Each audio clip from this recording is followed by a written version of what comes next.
রাদিয়াল্লাহু তাআলা আনহু উনি করলেনটা কি, উনাকে আল্লাহ মহান রব্বুল আলামিন একটা সন্তান দিয়েছিলেন। সন্তানটা কিন্তু খুবই সুন্দর ছিল, কিন্তু আল্লাহর কারিশমা কেউ বুঝতে পারে না। হঠাৎ করে ছেলে বিমারি হয়ে গেল, অসুস্থ পড়ে গেল। কি করবে, চারিদিকে হেকিম কবিরাজ ডাক্তার দেখানো হলো, কোনো মতেই কোনো কাজ হচ্ছে না। অবশেষে নবী মুস্তাফার দরবারে গেলেন। ইয়া রাসূলুল্লাহ, নবী গো, ফিদাকা আবি ওয়া উম্মি, আপনার পদতলে আমার পিতা মাতা কুরবান হয়ে যাক। হুজুর গো, কোন রকম ভাবে আমার এই সন্তানকে অনেক জায়গায় দেখালাম, কোনো মতেই কোনো চিকিৎসা কাজ করলো না। মনে হয় ছেলেটা মরে যাবে, কিছু একটা ব্যবস্থা করুন। তখন আমার নবী বলছেন, ও আমার তালহাসান, তুমি চিন্তিত হয়ো না। খায়রিহি ওয়া শাররিহি মিনাল্লাহি তাআলা, ভালো মন্দ যা কিছু হয় সবই তোমার তাকদীরের উপরে। তবে জেনে রাখো, আল্লাহ যদি তোমার সন্তানের মৃত্যু লিখে রাখে, এতে ধৈর্য হারা হয়ো না। জেনে রাখবে এটাও আল্লাহ ভালোর জন্য করেছে। আর যদি তোমার সন্তান মারা যায়, তাও নৈরাশ হবে না, তাও জেনে নিবে এটাও আল্লাহ ভালোর জন্য করেছে। কারণ মহান আল্লাহ কখনো কোনোদিন কারো খারাপ করতে পারে না। সাজানা मेरा काम है, इसमें तशरीफ लाना तेरा काम था, तेरा काम था। मोहब्बत के साथ बोलिए सुभान अल्लाह। तेरी महफिल सजाना मेरा काम था, इसमें तशरीफ लाना तेरा काम है, तेरा काम है। ठोकरे खर के गिरना मेरा काम था, हर कदम पे उठाना तेरा काम है, तेरा काम है। फूल खिलने लगे रहमतों के, दोनों आलम करीने में आए, दोनों आलम करीने में आए। सुभान अल्लाह बोलें। फूल खिलने लगे रहमतों के, दोनों आलम करीने में आए, दोनों आलम करीने में आए। फूल खिलने लगे रहमतों के, दोनों आलम करीने में आए। ओ महीना दुल्हन बन रहा था, ओ महीना दुल्हन बन रहा था, जिस महीने में सरकार आए, जिस महीने में सरकार आए। মহান আল্লাহ রাব্বুল আলামিন বলে, বান্দা শোনো, পৃথিবীর বুকে যারা তোমরা রয়েছো, আসমানের নিচে জমিনের বুকে তোমাদের বসবাস রয়েছে, কিন্তু জেনে রাখো আমাদের একটা অভ্যাস আছে, সারা জিন্দেগি মৌলবি হোক আর মাওলানা, মুয়াজ্জিন হোক আর মুতাল্লি, মুসল্লি হোক আর মুক্তাদি, যত সৃষ্টি রয়েছে সবার একটাই উদ্দেশ্য, কেমন করে আল্লাহর পথ পাওয়া যাবে, কি করে কাজ করলে আল্লাহ খুশি হবে, কেমন করে আল্লাহর পথ পাওয়া যাবে। সবাই নানান জনা নানান রকম পথ বেছে নিয়েছে।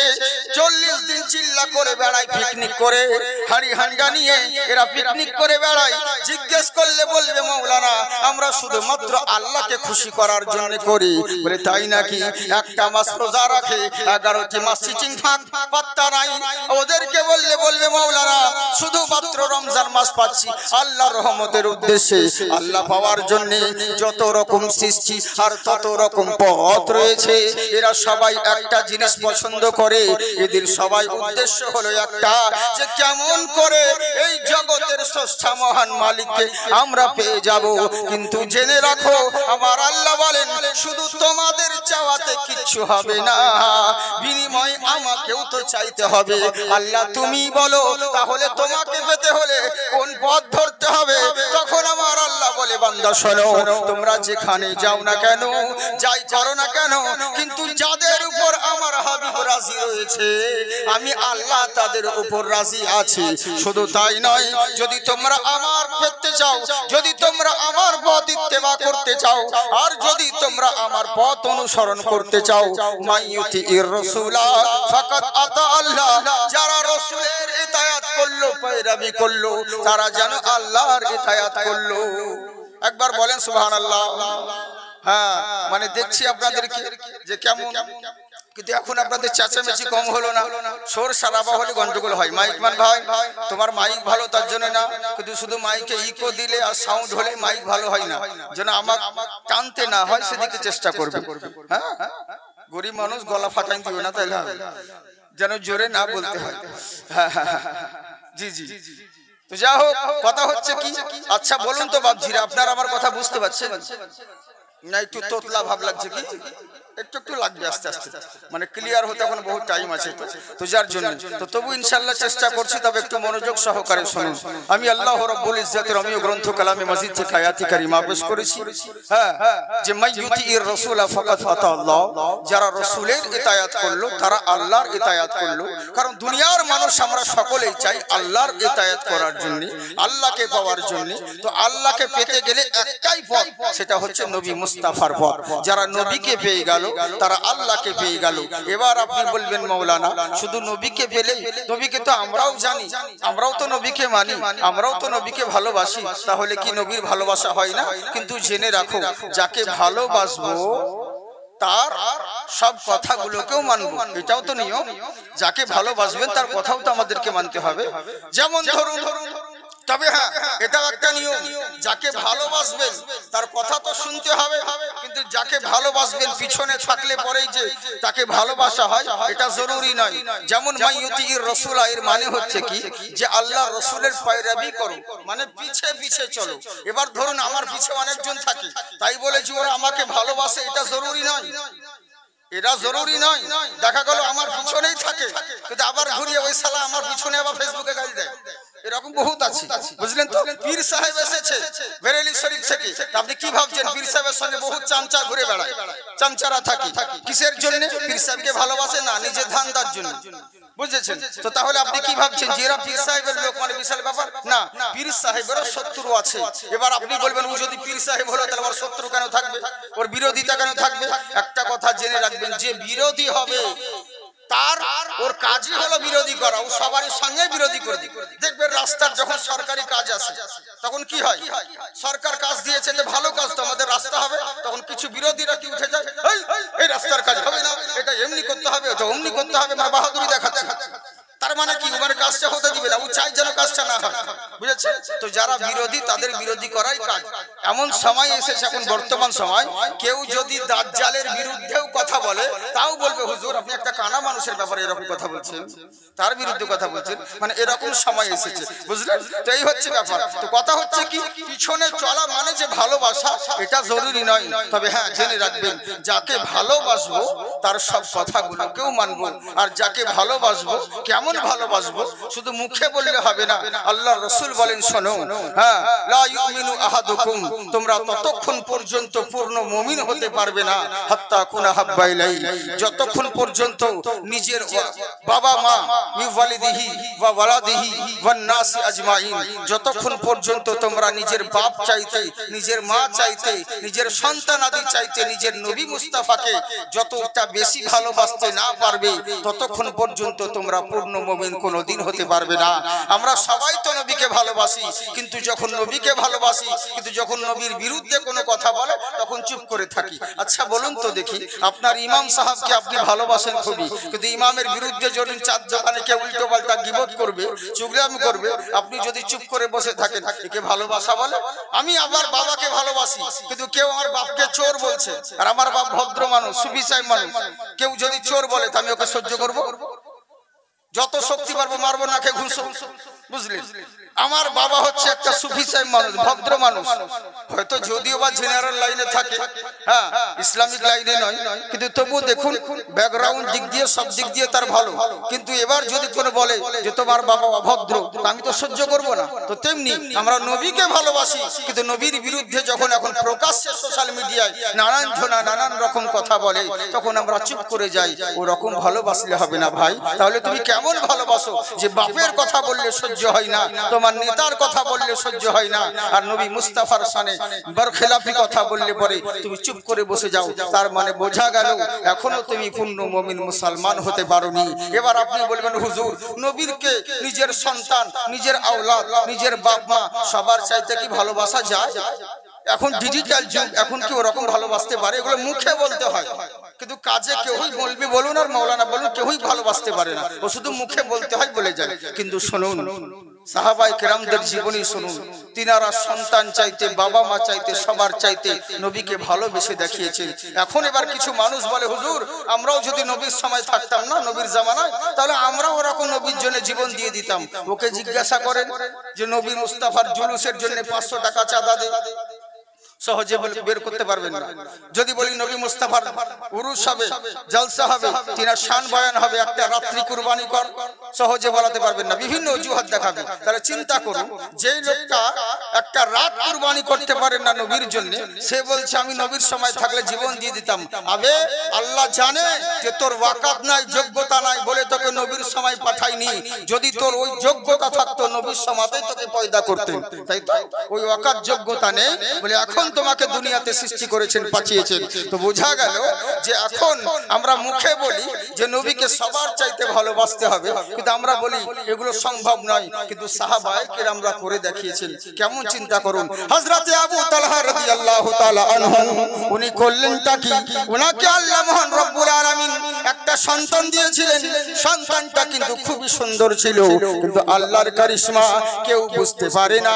হঠাৎ করে ছেলে বিমারি হয়ে গেল, অসুস্থ পড়ে গেল। কি করবে? চারিদিকে হেকিম কবিরাজ ডাক্তার দেখানো হলো, কোনো মতেই কোনো কাজ হচ্ছে না। অবশেষে নবী মুস্তাফার দরবারে গেলেন। ইয়া রাসূলুল্লাহ, নবী গো, ফিদাকা আবি ওয়া উম্মি, আপনার পদতলে আমার পিতা মাতা কুরবান হয়ে যাক। হুজুর গো, কোন রকম ভাবে আমার এই সন্তানকে অনেক জায়গায় দেখালাম, কোনো মতেই কোনো চিকিৎসা কাজ করলো না। মনে হয় ছেলেটা মরে যাবে, কিছু একটা ব্যবস্থা করুন। তখন আমার নবী বলছেন, ও আমার তালহা শোনো, তুমি চিন্তিত হয়ো না। খায়রিহি ওয়া শাররিহি মিনাল্লাহি তাআলা, ভালো মন্দ যা কিছু হয় সবই তোমার তাকদীরের উপরে। তবে জেনে রাখো, আল্লাহ যদি তোমার সন্তানের মৃত্যু লিখে রাখে, এতে ধৈর্য হারা হয়ো না। জেনে রাখবে এটাও আল্লাহ ভালোর জন্য করেছে। আর যদি তোমার সন্তান মারা যায়, তাও নৈরাশ হবে না, তাও জেনে নিবে এটাও আল্লাহ ভালোর জন্য করেছে। কারণ মহান আল্লাহ কখনো কোনোদিন কারো খারাপ করতে পারে না। আল্লাহ কাউরি খারাপ করে কি? কারণ বান্দারই তো সহ্য করতে পারে না, তো আল্লাহর আযাব কি করে সহ্য করবে? মহান আল্লাহ যেটা করেন সেটা ভালোর জন্য করে, এটা দুনিয়ার মানুষ কেউ বোঝে না। কেমন করে চিন্তা করুন, আল্লাহ পাক বলেন, আসা আন তাকরাহু খায়রান ওয়া হুয়া খায়রুল লাকুম ওয়া আসা আন তুহিব্বু শাইআন ওয়া হুয়া শাররুল লাকুম। একটা কথা জেনে রাখো, যেই জিনিসটাকে তুমি মনে করবে এটা আমার জন্য ভালাই, কিন্তু না না না, এটাও হতে পারে ওটার মধ্যে তোমার জন্য আল্লাহ খারাপই লিখেছে। আবার যেই জিনিসটাকে তুমি খারাপ মনে করে দূরে ফেলে দিচ্ছ, অথচ দেখা গেল ওই জিনিসটার মধ্যে মহান আল্লাহ ভালাই লিখে রেখেছে। ওয়াল্লাহু ইয়ালামু, সবকিছু না আল্লাহ জানেন। ওয়া আনতুম লা তা'লামুন, আল্লাহ ব্যতীত তোমরা কেউ জানো না। এটুকু বিশ্বাস করো, মহান আল্লাহ যেটা করেন সেটা ভালোর জন্য করে, করে না বাবা? তাহলে একটা ছোট্ট ঘটনা আপনাদেরকে বলে দিই, ঈমান তাজা হয়ে যাবে। আল্লাহ যা করে ভালোর জন্য করে। মন দিয়ে শুনুন। আগে আপনাদেরকে বলি, আমার কথা বুঝতে পারছেন তো? না তাড়াতাড়ি হচ্ছে? হ্যাঁ হ্যাঁ, একটু বলবেন, কারণ আপনাদের যদি অসুবিধা হয় কোনো কিছুতে একটু বলবেন, সাড়া দিবেন। হ্যাঁ, কারণ আমি নিজের মতন বলে যাবো আন্দাজে, ওরকম করলে তো হবে না। ইন্টারনেটের যুগ, বক্তা স্টেজে আসবে তার আগে পর্যন্ত 1 ঘন্টা আগে পর্যন্ত জালসায় দেখি অনেক জায়গায় ওই যে বক্তা বক্তব্য দিবে তারই ওয়াজ বাজাচ্ছে। বুঝেছেন? এরকম হয়। তো এবার কখন কোন জায়গায় কি বলি অতটা আমাদের কি মনে থাকে? তবে ইনশাআল্লাহ চেষ্টা করি আপনাদেরকে নিত্য নতুন কিছু কথা শোনাবার। হ্যাঁ, তবে দোয়া করবেন তার জন্য না, তবে মন দিয়ে শুনুন। এইটুকু তো আমাদের বিশ্বাস আছে যে আল্লাহ যা করে ভালোর জন্য করে। সবারই বিশ্বাস আছে তো? হ্যাঁ, জি জি জি, ভালো করে বুঝবেন, ভুল বুঝিয়েন না, না তো গন্ডগোল হয়ে যাবে। মৌলবীদের বুঝাতে ভুল হয় না, পাবলিকের বুঝতে ভুল হয়ে যায়। না, পাবলিকের বুঝতে ভুল হয় না, মৌলবীর বুঝাতে ভুল হয়। এখনো বুঝতে পারলাম না, মানে মৌলবী তো বলছে ঠিকই, কিন্তু পরে দেখছি উল্টো রিয়াকশন হয়ে যায়। কেন জানি না, বুঝতে পারি না। এমন কোন মৌলবী, এমন কোন মুহাদ্দিস দেখলাম না যে তার বিরোধিতা কেউ করলো না, ভালো কথা বললো, অথচ বিরোধিতা। এইটা কেন বললেন হুজুর, এটা কেন বললেন হুজুর, এটা কেন করলেন হুজুর। অনেকজন অনেক রকম বিভিন্ন রকম কথা বলে, কিন্তু জেনে রাখেন, ভালো করে বুঝবেন। মৌলবী বোঝাচ্ছে ছেলেটাকে, ছেলেকে বলছে খুব মদ খায়, তো বলছে মদ খাস না কোনোদিন, মদের চরম ক্ষতি। তো ছেলেটা বলছে হুজুর কিসের ক্ষতি আপনি বোঝান। তো মাওলানা করেছে কি, ওকে বোঝাবার লেগে দুটো গ্লাস নিয়েছি, একটা গ্লাসে মদ রেখেছে আর একটা গ্লাসে পানি রেখেছে। তো পানি আর গ্লাস, দুটো গ্লাসে মদ আর পানি আছে। এবার মাওলানা করেছে কি, একটা কেঁচোকে ধরেছে। কেঁচো বুঝেন তো, মাটিতে থাকে, পেটে থাকে, কৃমি কৃমি। ও একটা কৃমি কেঁচোকে তুলে নিয়ে এসে পানির গ্লাসে রেখেছে। মাওলানা বোঝাচ্ছে, বুঝতে পারলি? বলে কি বুঝবো হুজুর, এ তো বেশ আনন্দে আছে। বলে দেখ এর আনন্দ কোথায় যাবে, যেমন পানির গ্লাস থেকে কেঁচোটাকে উঠিয়ে নিয়ে মদের গ্লাসে রেখেছে, ও যে মাথা ঢোকালো তো ঢোকালো, আর নড়েও না চড়েও না। হ্যাঁ, তখন এবার এরা বলছে, ছেলেটা বলছে হুজুর এ তো বিশাল ব্যাপার। বলে দেখলি মদের কত ক্ষতি, মদের কত ক্ষতি দেখলি, মদ কোনোদিন খাবি না। ছেলেটা বললে হুজুর আপনি যা বোঝালেন তা জিন্দেগিতে ভুলবো না। বলে কি বুঝলি তুই? বলে আপনি যা বোঝালেন তাতে বুঝতে পারলাম, কারো পেটে যদি কৃমি হয়, কেঁচো হয়, তো 2 গ্লাস চালালে কোনো ক্ষতি নাই, সব শেষ হয়ে যাবে। বুঝলেন তো? রকম ওকে বোঝাতে চাইলো এক, ই বুঝে নিল আর এরকম যেন না হয়। শোনা মুখে আমার, ভালো করে শুনবেন, তাহলে হবে ইনশাআল্লাহ। একবার মুহাব্বতের সঙ্গে হাত উঠিয়ে বলেন আল্লাহু আকবার। মাশাআল্লাহ, জিন্দাবাদ থাকুন। এবার করলো কি, আমার আল্লাহ যা করে ভালোর জন্য করে। কেমন করে একটা গল্প বলে দিই। সওদাগর বাদশা ছিল আর তার একটা গোলাম ছিল। গোলামের ঈমান কিন্তু সওদাগরের চাইতে মজবুত ছিল। গোলাম শুধু একটাই কথা বলতো, মহান আল্লাহ যেটা করেন সেটা ভালোর জন্য করে। বারবার শুধু এই তাসবিহটাই পাঠ করত। আমরা যেমন বলি সুবহানাল্লাহ সুবহানাল্লাহ সুবহানাল্লাহ সুবহানাল্লাহ, কি আলহামদুলিল্লাহ আলহামদুলিল্লাহ, এক একজন এক একটা তাসবিহ পাঠ করে। কিন্তু এই গোলামটার অভ্যাস ছিল আল্লাহ যা করে ভালোর জন্য করে, আল্লাহ যা করে ভালোর জন্য করে। বারবার একই কথা বলতে লাগলো। হঠাৎ করে সওদাগর বাদশার একদিন আঙুলে কি হয়ে গেছে, পোকা লেগে গেল। গোলামকে ডেকে বলে, গোলাম রে, বলে বলুন জাহাপানা, বলে দেখ তো আমার আঙুলে কি হয়ে গেল, কালচে হয়ে গেছে। তখন গোলাম বলছে আল্লাহ যা করে ভালোর জন্য করে। বুঝলেন? রাখতে হবে, মনে মনে রাখছে কেন বলুন তো, ঈমান কমজোর যে, ওই লেগে। যুবক ভাই যারা রয়েছে সকলের জন্য আমার ওয়াজ, হিন্দু মুসলিম সকলের জন্য ভালো করে মন দিয়ে শুনবেন। কেন আপনাদেরকে বলছি জানেন? আপনারা বক্তা জালসা বহুত শুনেছেন, শুনবেন, আরো আল্লাহ বাঁচিয়ে রাখলে কত রাখবেন। আমরা সব সময় আসি না, আমরা ভাগ্যক্রমে এক এক জায়গায় মিলে যাই। আপনাদের এমন কোন গ্রাম নেই যে জালসা হয় না, প্রত্যেকটা গ্রামে জালসা হয়। আমাদেরকে দেখেছেন কি? আমাদেরকে পাবেন না, মাঝে মধ্যে এক এক জায়গায় ভুলে ভাবতে পাবেন, সব জায়গায় না। তেরি লেগে বলছি, হ্যাঁ মন দিয়ে শুনুন বাবজি, চেষ্টা করব যতটুকু বলবো।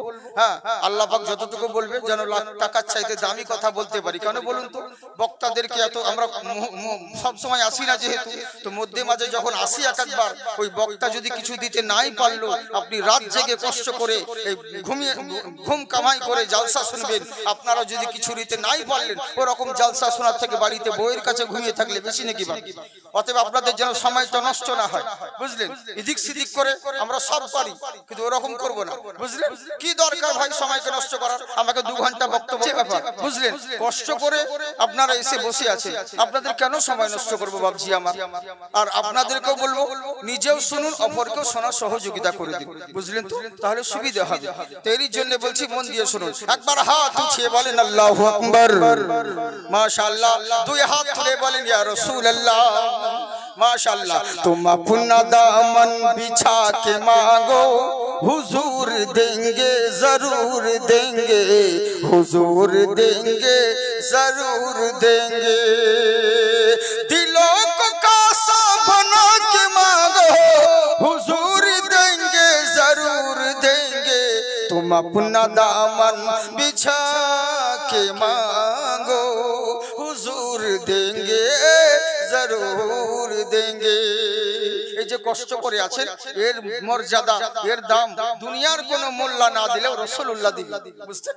কারণ আপনারা যে এসেছেন, আমরা তো জলসায় এসেছি, আমাদের তো একটা হাদিয়া রয়েছে, আমাদের তো খাবার দাবার আছে, বিভিন্ন আইটেম আছে, কোনো ব্যাপার নেই। কিন্তু আপনারা যে কষ্ট করে রাত জেগে বসে থাকবেন, আপনাদের লাভটা কি হবে এটাও তো জানা দরকার। আপনাদের লাভটা কি হবে? আজটা মিষ্টির দোকানে বাতাসা বিক্রি হয়, হয় না? বাতাসা বলেন না, কি বলেন আপনারা?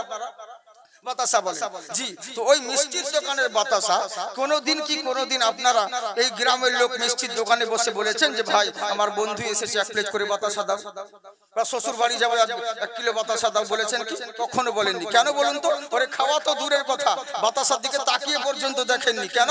আজ যদি মিষ্টির দোকানে বসে বাতাসা খায় দারিয়াপুরের লোক, তো হাবিসপুরের লোক বলবে ওরে দারিয়াপুরের লোক এত কিপটা, কোনো আত্মীয়র বাড়ি গেলে বাতাসা নিয়ে যায়, অমুক গ্রাম গেলে পরে বাতাসা খায়, প্রেস্টিজে লাগবে, সম্মানে লাগবে, এই লেগে করে কি এরা জানেন তো? এরা বাতাসা খাওয়া তো দূরের কথা, ওইদিকে তাকিয়ে পর্যন্ত দেখে না।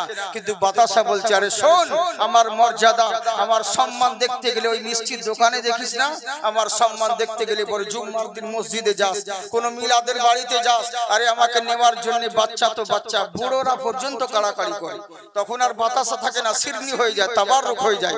সামান্য মিষ্টির দোকানের বাতাসা যদি মিলাদুন নবীর মাহফিলে এসে তার নাম পরিবর্তন হয়ে যায়, শান বেড়ে যায়। আপনি আমি আল্লাহর বান্দা, নবীর গোলাম, আপনি আমি রাত জেগে বসে আল্লাহ রসুলের বাণী শুনবো, আপনার আমার শানকে আল্লাহ বাড়াবেন না? ইনশাআল্লাহ বাড়াবে। এরই জন্য বলছি বাপজি একবার মোহাব্বতে বলেন সুবহানাল্লাহ। তাই এবার বলছো শোনো, আল্লাহ যা করে ভালোর জন্য করে, গোলাম করতো কি বারবার একটাই কথা বলতো। সওদাগর বললে হেকিম ডেকে নিয়ে আই, কবিরাজ ডেকে নিয়ে আই, হেকিম কবিরাজ ডেকে আনা হলো। হেকিম কবিরাজ ডেকে বলছে বাদশা মশাই আপনি তো বিশাল কাজ করে দিয়েছেন। বলে কি হয়েছে রে? অনেক দেরি করে ফেলেছেন। বলে কি দেরি করেছি?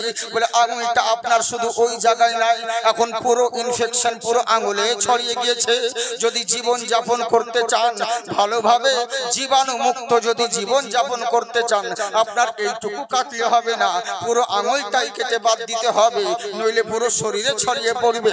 তখন তাই নাকি বললে হ্যাঁ। এদিকে হেকিম বলতে আছে পুরো আঙুল কেটে বাদ দিতে হবে। পাশে গোলাম বসেছিল, ও বলছে আল্লাহ যা করে ভালোর জন্য করে। বুঝলেন? এর মনে মনে রাগ হলো, তুই আমার খাচ্ছিস, আমার পড়ছিস, আর আমার বিপদ দেখে তোর মজা হচ্ছে। আসলে কিন্তু মজা নয়, ওর কথাই ছিল ওটাই।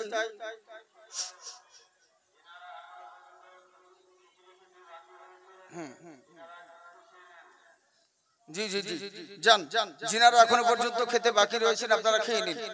কমিটি ভাই জিনাদেরকে বলেছে আমার চা এখনো বাকি আছে, চা দাও, উনি চা দাও। হ্যাঁ জি জি। তো কথা হচ্ছে খাবার দাবার বাকি থাকলে আপনারা খেয়ে আসবেন, চিন্তার কোনো কারণ নেই।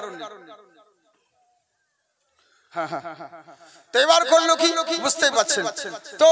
এই সওদাগর এই মনে মনে রাগ করছে, কিন্তু এর কিন্তু রাগের কোনো কারণ নেই। ওর তসবিহ বলছে, মানে যেমন আমি আর মুফতি আলিমউদ্দিন সাহেব জাগিয়েছি জলসা করতে বহুত দিন পূর্বে বর্ধমান ডিস্ট্রিক্ট পান্ডুয়া, ওখানে একটা পান্ডু